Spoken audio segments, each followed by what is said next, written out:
Arthur's been following me around. He wants me to feed him. And Martha's over there too. There she is.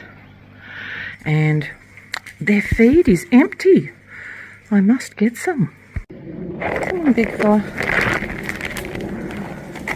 Let's get some feed ready for you. Let's see how long it takes him to come down. So, this is a wild bird. Well, there you go. I'm standing right beside him and he's down already. I am a metre away from Arthur. Oh, and Martha. She's coming in too. These guys are so tame. You guys are so beautiful. Particularly you, Arthur.